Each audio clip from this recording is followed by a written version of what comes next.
Hello everyone, आज हम start करेंगे जेई मेन 27 जनवरी शिफ्ट 1 के एक फिजिकल केमिस्ट्री के क्वेश्चन के साथ। चलिए क्वेश्चन पे चलते हैं। Mass of methane required to produce 22 gram of CO2 after complete combustion. तो ये एक फिजिकल केमिस्ट्री का क्वेश्चन है जिसमें मीथेन के कंबशन की बात कर रहे हैं। मीथेन हम जानते हैं ये सिंगल कार्बन का एक एल्केन होता है with a formula CH4 and combustion का मतलब होता है कि हम किसी भी दी गई पर्टिकुलर चीज़ को एक्सेस ऑफ ऑक्सीजन में कम्प्लीटली बर्न करने वाले हैं। किसी भी हाइड्रोकार्बन की बर्निंग से CO2 प्लस H2O निकलता है इन केस हम उसका कंप्लीट कंबशन कर रहे हैं तो ये उसकी कंप्लीट रिएक्शन है। रिएक्शन को पहले हमें बैलेंस करना पड़ेगा। कार्बन बैलेंस्ड है, हाइड्रोजन के लिए हम यहाँ पे 2 इंसर्ट कर रहे हैं। ऑक्सीजन को बैलेंस करने के लिए हमें यहाँ पे 2 ऐड और करना होगा। Just for a pre requisite ये मैं ऐड करूँगी। जितने भी नंबर्स हमने यहाँ पे अभी ऐड करे हैं ये सभी नंबर्स कहलाते हैं स्टोइकियोमेट्रिक कोएफिशिएंट्स। ये कोएफिशिएंट्स हमें स्पेशली नॉलेज देते हैं अबाउट द क्वांटिटी, जो एग्जैक्टली स्टोइकियोमेट्री वर्ड का मतलब भी होता है। ये क्वांटिटी या मेजर हमें बताता है क्वांटिटी का। इस मेजर के अकॉर्डिंग यहाँ पे अगर ये 1 है, 2, 1 एंड 2 है, दैट मीन्स स्टोइकियोमेट्री के प्रिंसिपल के अकॉर्डिंग ये पर्टिकुलर चीज़ जो हमें यहाँ पे दी गई है इसके लिए हम कह सकते हैं ये हमेशा मोल्स होंगे। ये प्रिंसिपल में एज्यूम करा गया है या हम कहीं ऐसा कहा गया है कि हमेशा इन नंबर्स को हमें मोल्स ही एज्यूम करना होगा क्योंकि मोल्स ईजी भी रहते हैं। और अगर ऐसा एजम्पशन है then according to the reaction 1 mole of methane combine कर रहा है 2 मोल ऑफ ऑक्सीजन के साथ, जिससे ये फॉर्म करेगा 1 mole of CO2 and 2 mole of H2O। ये रिएक्शन है, ये एक जनरल कंक्लूजन है जो हम रिएक्शन की मदद से ले सकते हैं। चलिए क्वेश्चन पे चलते हैं। क्वेश्चन के अकॉर्डिंग हमें जो अभी गिवन है वो है 22 gram of CO2। First of all मैं ये बात बता दूँ, मेरा हमेशा ऐसा कहना होता है कि आपको कोई भी इंफॉर्मेशन रिएक्शन में दी गई हो, फर्स्ट ऑफ ऑल कनेक्ट करें वो किसके बीच में है। जैसे हमें मास मीथेन का चाहिए, दैट मीन्स दिस वन, और हमें जो चीज़ ऑलरेडी दी गई है वो है CO2, that is this one.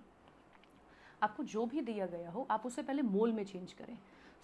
Mass given है, मोल हमें पता करना है, तो मोल का फॉर्मूला होता है given mass upon molar mass. इस फॉर्मूले से हम दिए गए मास को मोल में चेंज कर सकते हैं। अब मोल्स ही क्यों? क्योंकि हमें यहाँ पे stoichiometric coefficient in terms of moles बताए जाते हैं, इसलिए हम इन्हें मोल्स के टर्म्स में ही कन्वर्ट करेंगे। गिवन मास 22 है क्योंकि वो CO2 का है और CO2 का मोलर मास 44 होता है, जिसको हम पता भी कर सकते हैं। C कार्बन ये 12 ग्राम होता है।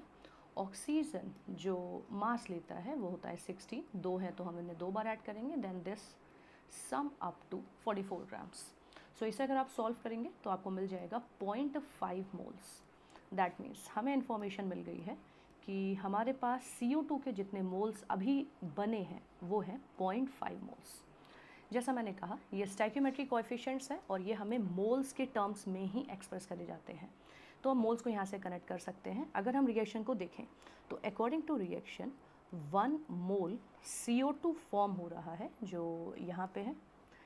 अगर हम 1 मोल मीथेन का कंबशन करा दें जो यहाँ पे गिवन है, ये रिलेशन हमें सिर्फ रिएक्शन से लेना है। और हमेशा ध्यान रखें रिएक्शन में जैसा कोएफिशिएंट्स कहते हैं उन्हीं के अकॉर्डिंग रिएक्शन होती है, ना कभी उस रेशियो से रिएक्शन आगे जाता है और ना ही पीछे। ये एक पर्टिकुलर रेशियो दे रहे हैं, हमेशा एक रिलेशन दे रहे हैं। 1 मोल से 1 मोल बन रहे हैं। अभी हमें रिएक्शन में कहा गया है कि 0.5 मोल CO2 बना है, इसका मतलब जो CH4 होगा वो 0.5 मोल ही यूज़ हुआ होगा। दैट मीन्स हमें ये पता चल गया कि CH4 कितना यूज़ हुआ है, that is 0.5 moles. But reaction ने हमसे मोल्स नहीं पूछा है, क्वेश्चन हमसे अभी करेंटली मास पूछ रहा है। मास ऑफ मीथेन जो यूज़ हुआ होगा उसके लिए हमें बस एक लास्ट फॉर्मूला लगाना होगा, जो होता है जो भी हमें मोल्स दिए गए होंगे उसमें हमें मोलर मास को मल्टीप्लाई कर देना है। तो molar mass multiplied by moles. Molar mass CH4, तो कार्बन होता है 12, हाइड्रोजन 1 मास लेता है बट 4 है तो ये 4 ऐड होगा, मास हो गया 16 ग्राम।